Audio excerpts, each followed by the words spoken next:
जिनके घर में ज्यादा रोग हो, बीमारी हो, ज्यादा तकलीफें आ रही हो, कष्ट बढ़ रहा हो, बीमारियां बढ़ रही हो, या भय लग रहा हो, डर लग रहा हो, हृदय चित्त में कहीं ना कहीं आपको भय का भान हो रहा हो, तो एक लोटा पानी एक कलश में जल भर कर रख लीजिए और रात भर उसको रख लेने दो। नवरात्र चल रहा है, उस कलश को रात भर रखकर सुबह सुबह उस कलश में एक बेलपत्र डालकर उस जल को नीम के पेड़ के नीचे उस कलश में एक बेलपत्र डालकर रात भर रखकर उस जल को पूरे घर में घुमाकर उस नीम के पेड़ के नीचे समर्पित कर दीजिए महाराज। घर में भय लगना बंद हो जाएगा, कोई बड़ी बीमारी आपको घेरेगी नहीं और उस बीमारी से, उस रोग से आप मुक्त रहेंगे, उस बीमारी से, उस रोग से आप मुक्त पाएंगे। नीम के पेड़ के नीचे सारी विद्याएं, आद्य शक्तियां, सारी देवी उस नीम के पेड़ के नीचे विराजमान रहती हैं।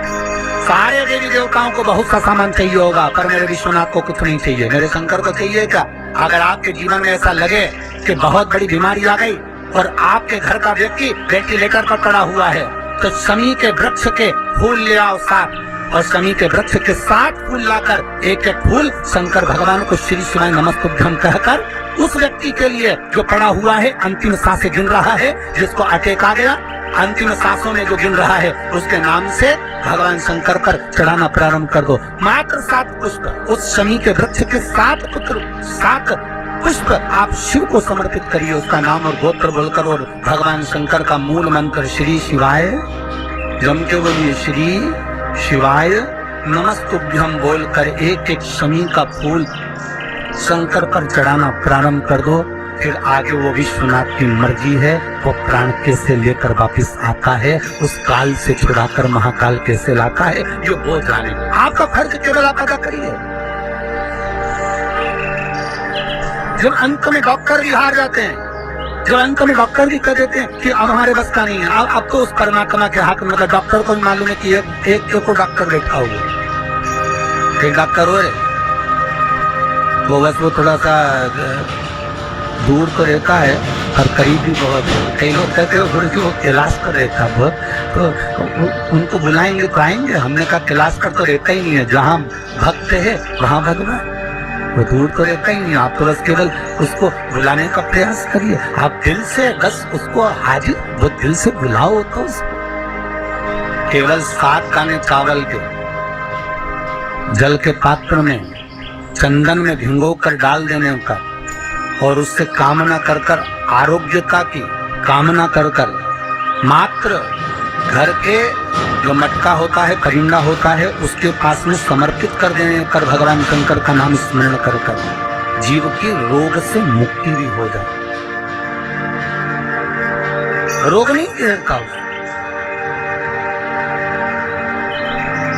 आरोग्यता का अनुभव, आरोग्यता का सुख प्राप्त होता है।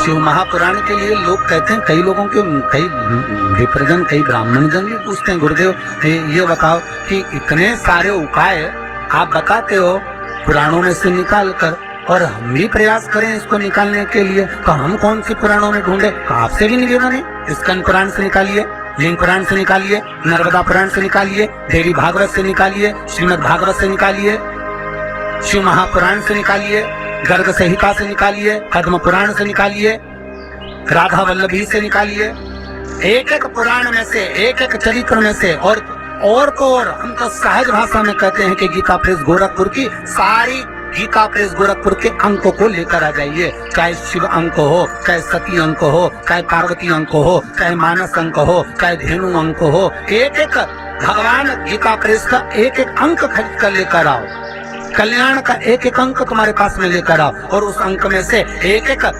उपाय को निकालने का प्रयास करो। आपको सारे उपाय मिल जाएंगे जो इस व्यासपीठ से बताए जाते हैं। सारे उपाय आपके सामने आ जाएंगे कि जो व्यासपीठ से दिए गए सारे उपाय आपके सम्मुख में, आप निकालो और उसको पढ़ो और उसको लाइए।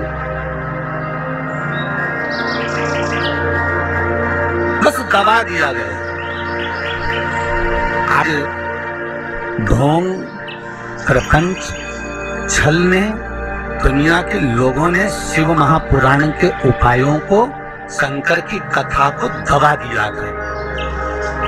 सारी पुराणें होती थी पर शंकर की पुराण नहीं होती थी महाराज, दबा दिया गया।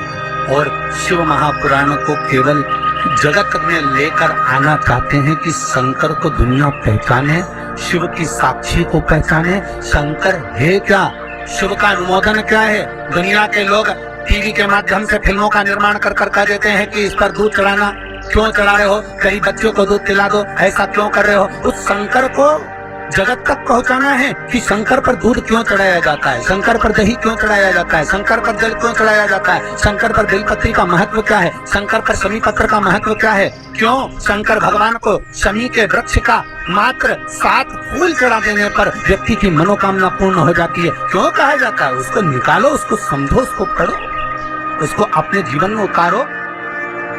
किसी ने पूछा था कि गुरुदेव, अगर भाग्य में दुख लिखा ही है तो फिर शिव महापुराण में जाने से फायदा क्या है?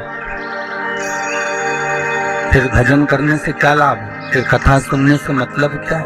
अगर दुख लिखा ही है, दुख भोगना ही है, और दुख लिखा है और दुख भोगना ही है, तो फिर कथा तत्व से मतलब क्या? फिर दान क्यों, फिर भजन क्यों, फिर स्मरण क्यों, फिर कीर्तन क्यों, किस लिए? फिर उसका कोई महत्व ही नहीं। फिर मंदिर क्यों, फिर तीर्थ क्यों, फिर नाम जाप क्यों, इसलिए। पर शिव महापुराण की कथा कहती है कि दुख लिखने वाले ने तो लिख दिया, ठीक है, लिखने वाले ने तो जो लिखा वो लिख दिया। पर एक बात याद रखिए कि लिखने वाले ने लिख तो दिया, उसकी मर्जी थी, उसने कितना दुख कितना सुख लिखा ये उसके ऊपर है। पर एक बात याद रखो कि उस दुख सुख को हमें भोगना है, पर भोगने से पहले सुख जब हम भोगते हैं तो हमको बड़ा आनंद आता है, बड़ा एंजॉयफुल अपनी जिंदगी को जीते हैं। पर थोड़ा सा दुख अगर हमारी जिंदगी में सम्मुख में आ जाता है तो हम रोना चालू कर देते हैं, हम बिलखना चालू कर देते हैं, हम ये भूल जाते हैं कि परमात्मा ने अगर सुख में हमारा साथ दिया तो दुख में भी तो देगा।